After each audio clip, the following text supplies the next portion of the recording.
Marc Freedman has a purpose.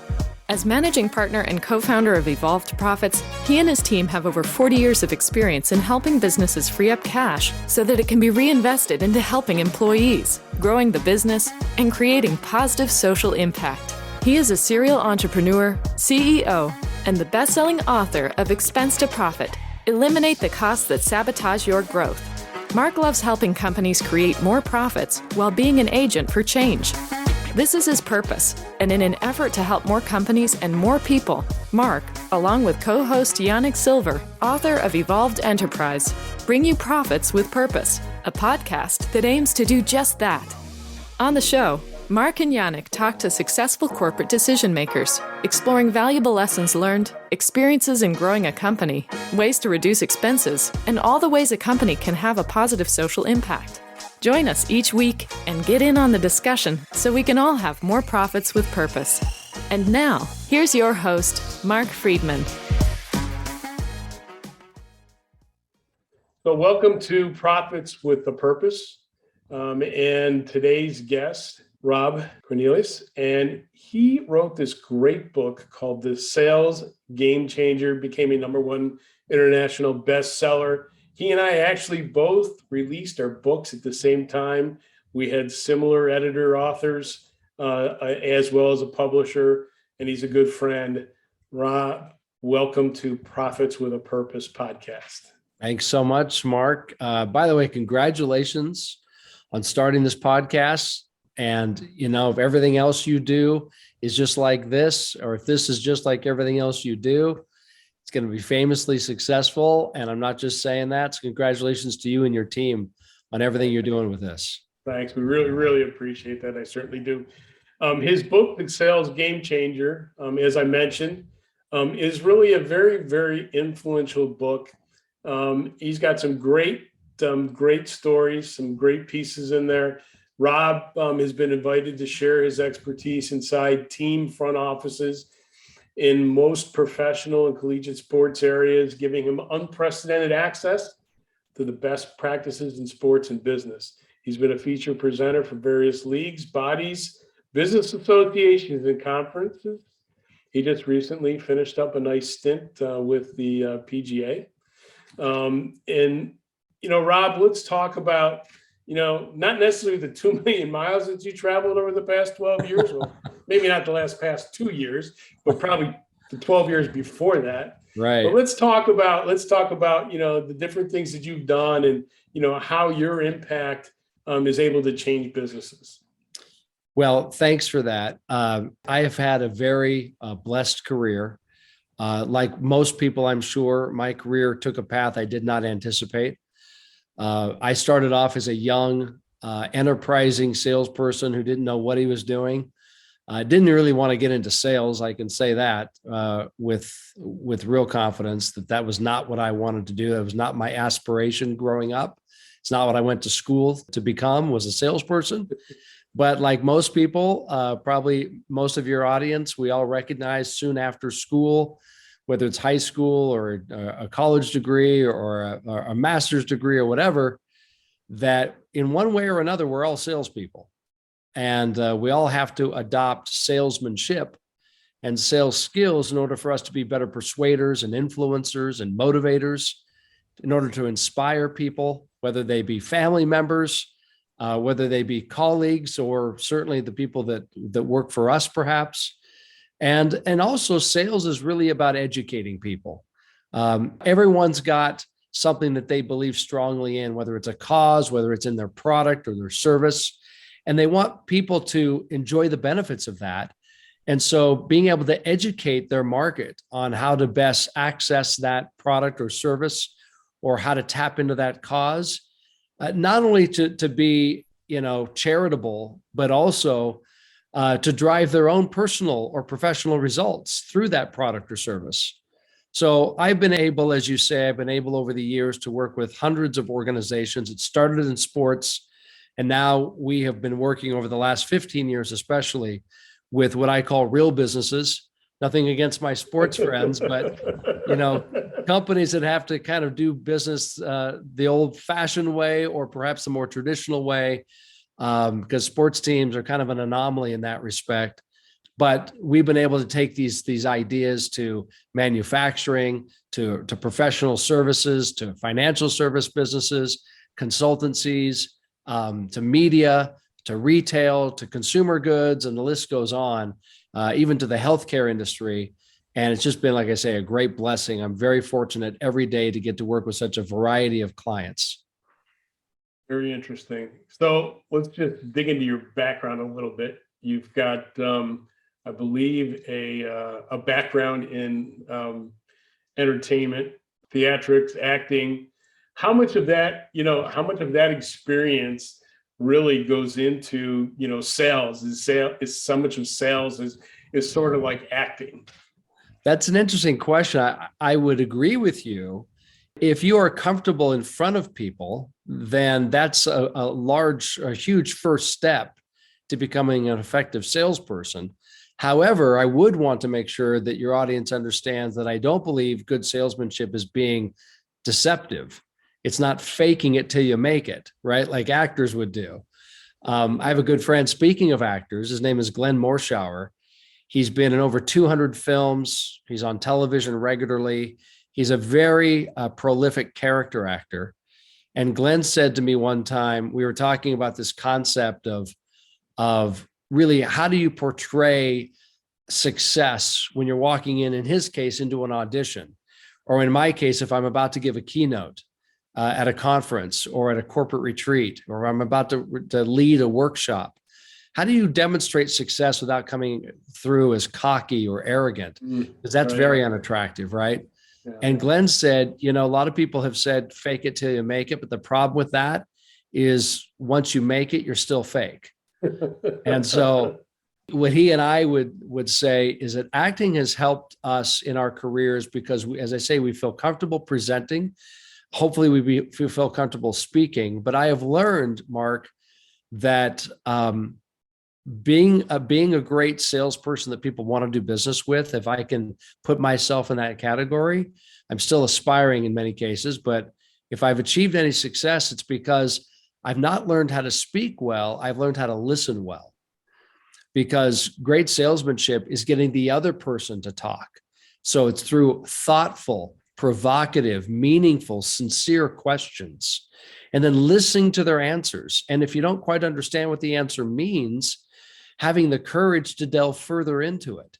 Because once you identify a pain point, once you identify a need, a want, a preference, then you can look at your own product line and ask yourself, do we have something that can satisfy this? Like a good doctor, can I write a medication, a prescription that's going to alleviate their pain, that's going to give them comfort, and it's going to get them on the path to healing?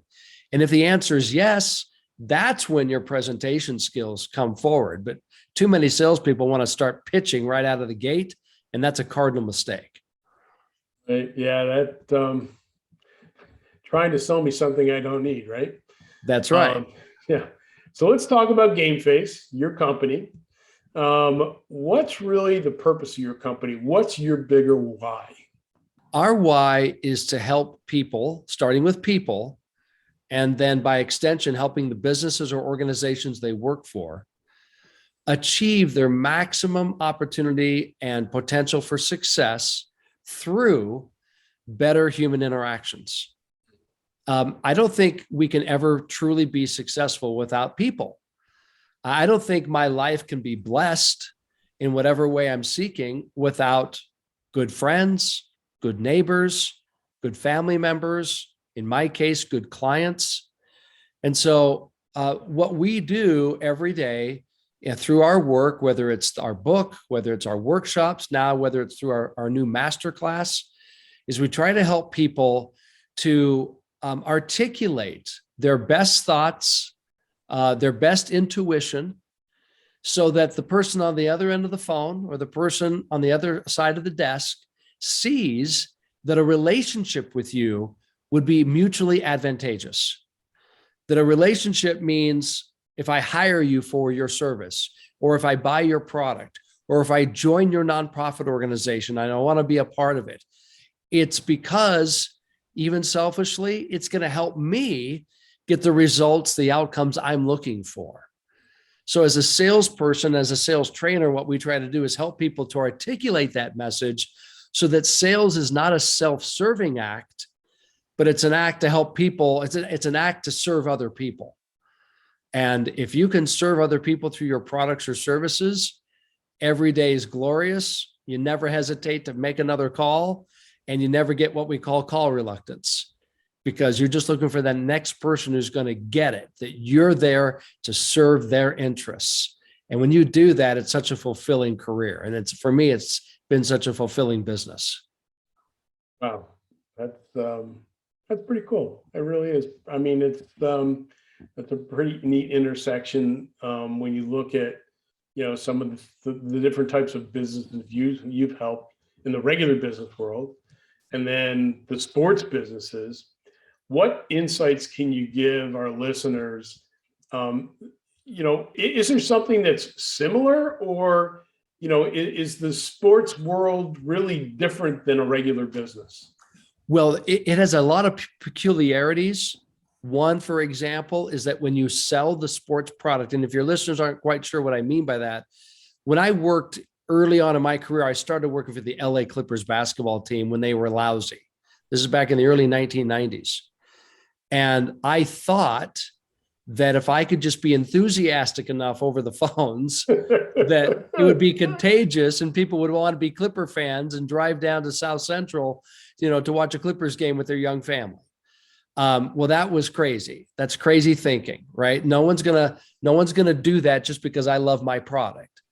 What I realized, and this is where it's transferable to all industries, what I realized in the sports industry is that I have to stop focusing on my product, whether it be team rosters, wins and losses, banners hanging from the ceiling of the rafters or trophies in the case. I have to stop worrying about that. I have to stop talking about that, because in sports, I have no control over that.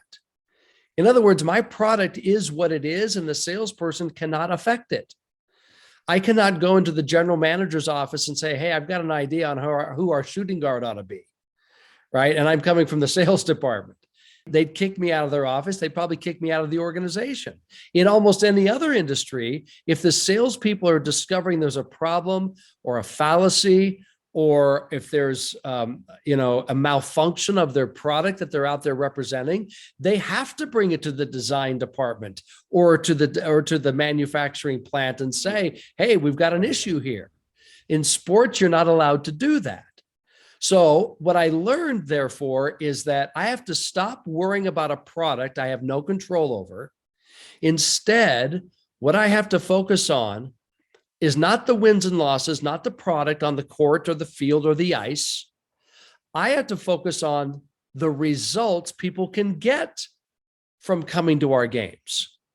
So if you're a family, a young family, let's say, and you're looking for quality time with each other because you're playing taxi with your kids and just getting them to all their after school activities, and that feels like that's all you're doing, you probably crave some one-on-one time, just some concerted attention to your family. And so what I would say to folks back in the day is, if you're looking for more quality time with your kids or with your partner or with your spouse or with your fiance or with your roommates, or if you're looking to find more creative ways to secure new sales with prospects, or to keep the clients you've already worked so hard to earn, if you're looking to recruit good employees and show them why your company is different, then I have a suggestion. Come to a Clippers game, because that's where it can happen. And I and my staff will ensure that you're not only there to watch, hopefully, some good entertainment, but also you're there when you leave that night, you exit the building having accomplished that personal or professional objective. And when I finally was able to not only recognize that principle of selling sports, but I was able to actually execute it properly so that people would leave, regardless if our team got blown out by 35 that night. When they left the building, they said, wow, I won a new client. Wow, I was able to recruit good talent. They're going to join. They've accepted our offer. Or cool, my wife and I We're able to really just have some quality time together away from the television, away from each other's friends, and just focus on each other. And when people leave the building with that night with that kind of discovery, I got the repeat business. They wanted to come back and do it again. And they wanted to bring more people with them. It's called referrals. And that's how we started selling out our games, even though our team was still lousy. And so to answer your question, Mark, and I'm sorry for this long-winded answer, but no, that's great. That where that's transferable to other businesses is I say to my non-sports clients, I say this respectfully, stop focusing on your product or your service, because any way you slice it, it is objectionable. One way or another, someone can say what you sell, what you make, what you represent is objectionable. It's too expensive. I don't like the size. I don't like the color. Instead, focus on what's not objectionable. And that is the results your product or service brings. When you focus on the results, you'll be amazed at how quickly you'll reach agreement with people. When you focus on the product, you won't be surprised how quickly they throw objections at you. And that's how the game face approach, as I say, is transferable across industries. That kind of reminds me of when you're having a conversation with a client, you need to understand what the problem is, right? Yes. And how important is it for them to solve that problem? And then what is the impact that solving that problem will have on the business? And this is the same thing that you're doing, applying it first to the sports industry and now to regular business. You're not selling a product, you're selling a solution that the client needs. That's right. And that's where you win. That's how you win. And I would add, because I love what you just said, Mark. So maybe I can't add to a really good statement, but let me try. Sometimes people will say, I don't need anything right now. Our business is going swimmingly. We're seeing record sales, we're seeing record growth. And then I would say to the salesperson who's attempting to call on such a business, I would say, then demonstrate how you can complement or supplement their current success. In other words, let's maintain it. Let's not let it die. Let's not let the momentum die. Let's continue that momentum together through my products or services. In some cases, you're right. Most cases, people are trying to solve a problem, right? But in some cases, they're just trying to maintain or trying to figure out how we can take it to the proverbial next level. And that's what the salesperson has to quickly ascertain. Is it, am I solving a problem, or am I helping them maintain a level of growth and success that no one else is or no one else can? And that comes through thoughtful questioning. It comes through obviously some research that should be done before the sales call is placed. It also comes through intuition on the part of the salesperson. It comes through their own experience and the experience they've had with other clients, success stories, if you will. So you put all that together, and now you're starting to craft the approach that you're going to use when reaching out to that new prospect. Very interesting. So what do you say to this salesman who doesn't have a personal why outside of just making money for themselves and the company that they work for? Yeah. I mean, what do you say to that person? Well, I would say respectfully, sales probably won't be for them for very long. They have that desire for income only. And so they're going to hit their ceiling pretty fast because they're going to be discovered, not in a good way. Maybe a better way of saying it is they're going to be found out. So, an example of this is at Game Face, whether it's through our masterclass, certainly we talk about this in the book, in the Sales Game Changer book. I try to implore salespeople to stop using this term, and that's the term closing. Salespeople often say, in fact, sales managers, they're the biggest culprits. They're always teaching their people, hey, here's 101 ways to close a sale, right? Hey, did you close them? Hey, why aren't you closing more sales this week? ABC, right? Always be closing. Yeah, ABC, right? Back to the old Alec Baldwin scene in Glengarry Glen Ross. Now we're dating ourselves here, Mark. That's okay. But what I try to say, even when clients come to me and ask for me to teach their salespeople how to close more effectively, I say, let me share with you something I've learned. There's a dichotomy in sales, and that is this. When you get the sale or the order, in your mind, you just close the prospect. But in their mind, it's not the end of anything. In their mind, it's the beginning of everything. Because when they said yes, when they gave you their credit card, when they sent you a check, that's for them when results are going to begin, not end. See, everything up to that point was what I would call courtship, right? You were just dating the prospect. And when they finally said yes, that's the ring on the finger.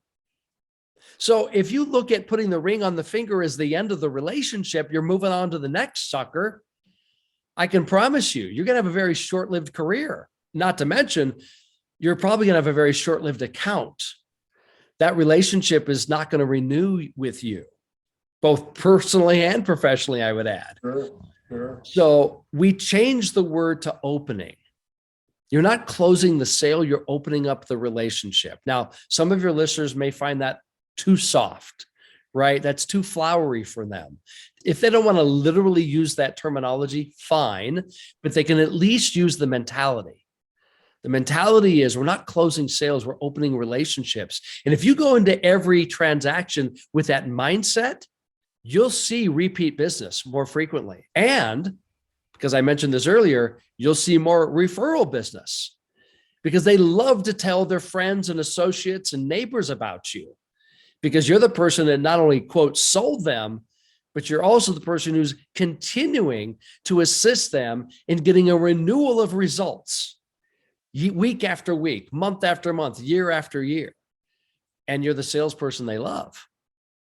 Salesperson they love. It's nice to be loved. So, let's talk a little bit about your experience or almost experience in politics. Ah, yes. You ran for the House. Unfortunately, you were not, or maybe fortunately, you weren't successful. I guess it depends on how you look at it. Yes. Right.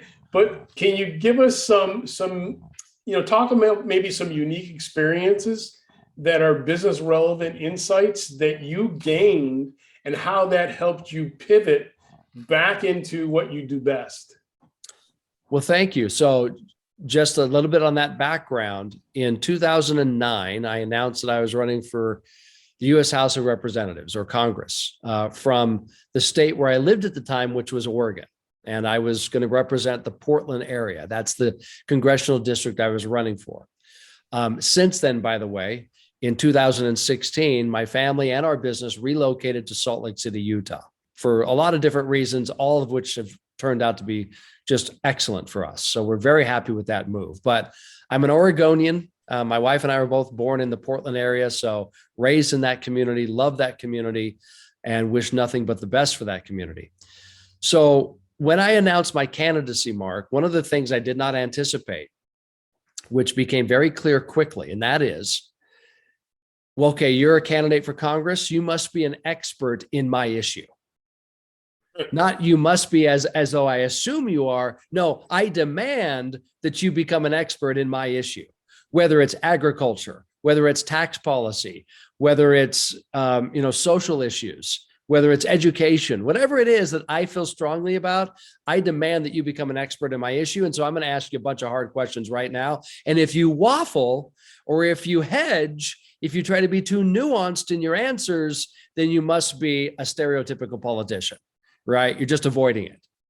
So what I had to learn to do quickly was, because I had never run for public office before, Marc, I was encouraged, I was kind of recruited by many in the local market to do this. So I wasn't doing it alone, or I wasn't doing it blindly necessarily. But what I learned quickly is I had to be able to say to people that I was meeting who were advocates for a particular cause, I had to say to them pretty quickly, look, I'm a new candidate. I believe I can make a difference, but I can't do it in a vacuum. I can't do it without your assistance. I can't do it, frankly, without you educating me on that which is most important to you and why it's important to you and what solutions you believe would be most advantageous, not only for yourself, but for our community at large. And so I went into those meetings. Eventually, I went into them almost with a hat in hand, saying, look, I know I'm the one running for office. I'm the one seeking your vote, but I need you to help me. If you don't want to support me, you can at least educate me. And I think that's a transferable principle in sales. If every salesperson goes into a sales call saying, hey, I'm the expert, I don't know anything about your business, but I know exactly what you need, people are going to be very cynical about you immediately. They're not going to trust you. They're certainly not going to love you. They're going to try to avoid you. So I think it's appropriate as a salesperson to go into some interactions and say, again, hat in hand, Marc Freedman, you know your business much better than I ever will. I have some hunches about your business. I've done a little preliminary research about your business or about your industry. I have some experience perhaps that I want to tap into. But Marc, in order for me to best impact your business, there are a few things about it I'd like to clarify so that I understand it properly, so that we can have a meaningful, intelligent conversation. I'm not going to take all afternoon, but there are a few things I want to clarify about your business. Now, Marc, I use the word clarify intentionally. I do not use the word, and I teach this to the people I train. I do not use the phraseology, Marc, I'd like to ask you some questions about your business. That term, I want to ask you some questions, sounds like I'm starting from scratch. I've got a blank slate. Right. I've got no background on what you do. And frankly, Marc, you're a busy CEO. You got a lot of demands on your time and people want you. And so you don't have the patience to educate me from ground zero. But if I use the word clarify, it sounds like I already know something about you. Like I've already done some homework. And now you want to know what I know, either because you're interested to find out what the word is on the street about your business, or you want to know what I know so that I don't have the wrong impression about your business. Because you don't want me walking around town, with bad rumors about you or misconceptions or misinformation. And so now out of self-interest, you're going to spend some time with me simply because I use the word clarify. So that's kind of a roundabout way of answering your question. No. Don't suggest that you're the expert in their business, and let them know you want to clarify some things about their business, and you'll be amazed at how people open up to you. Yeah, that's how our business is designed. It's business is designed of a hub and spoke of experts. I was on the phone with a client just 2 weeks ago, started asking me about corrugated cardboard. And I said, well, I know enough to be intelligent, but dangerous. He starts laughing. I said, I'm not the guy who's going to tell you that you should be buying this thickness in this box. Let me get those guys on the phone with you, and we can have a more intelligent conversation. So we don't have any misconceptions and everything is clarified properly. And I love that, Marc, because being an expert doesn't mean that you can't have some humility, right? Being an expert could also mean I'm an expert in knowing where to go to find the answers you're looking for. Whether I have resources, I have contacts, right? I have experiences, I've got insights that we can tap into. I always like to tell salespeople, by the way, Marc, who sometimes say to me, hey, my product is way too expensive. And I can't get our owner, I can't get corporate to lower the price. And it's killing us out there in the marketplace.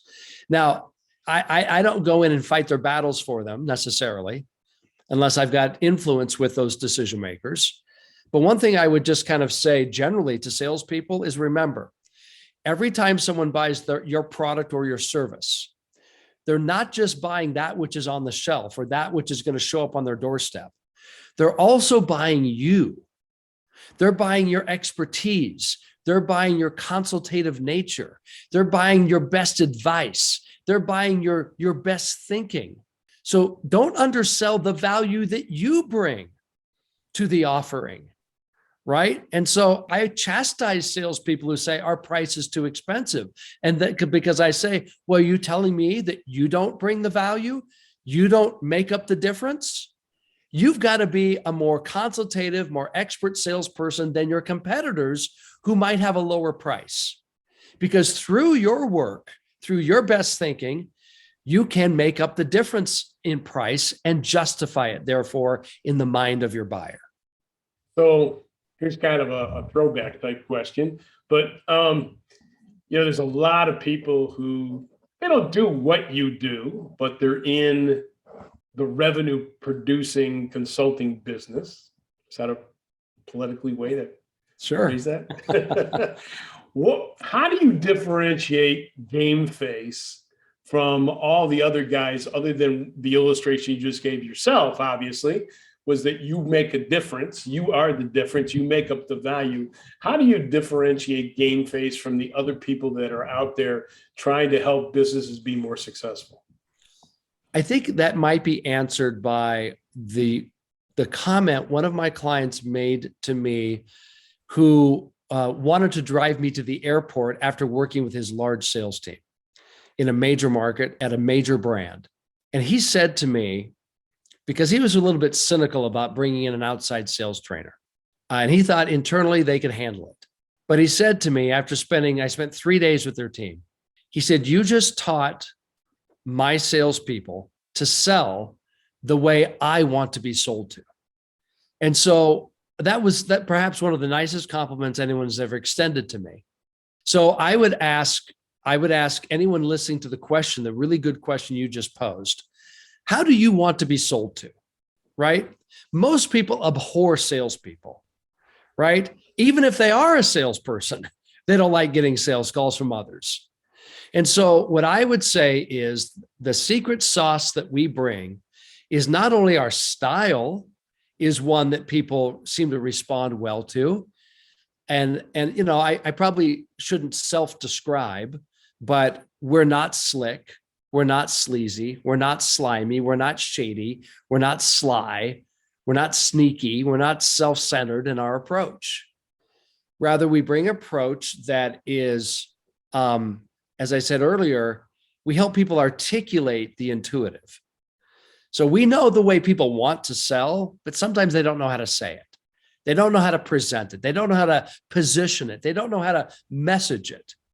So we help them craft messaging and articulation that for them is intuitive. They got to find the right mix of words and phrases and questions and so forth. But I would ask people, what is our secret sauce? Or rather, people have asked me, what is that secret sauce?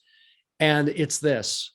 We typically want to put a stiff arm up when we see a salesperson coming, either over the phone or walking into our office or what have you, or maybe approaching us in the store. The GameFace approach, the difference maker is that when we first introduce ourselves as the salesperson to the prospect, they don't say, I'm not interested. They don't say, I don't have time right now. They don't say, don't call me anymore. What they say is, tell me more. What do you mean exactly? How do you propose to do that? They might even say this, Marc, after our introduction. Huh. And you know what? I'll take a huh from a prospect any day over where'd you get my number? Right? So that's what we do. We teach salespeople how to initially engage so that the prospect actually wants you to continue, which is revolutionary. It's game changing.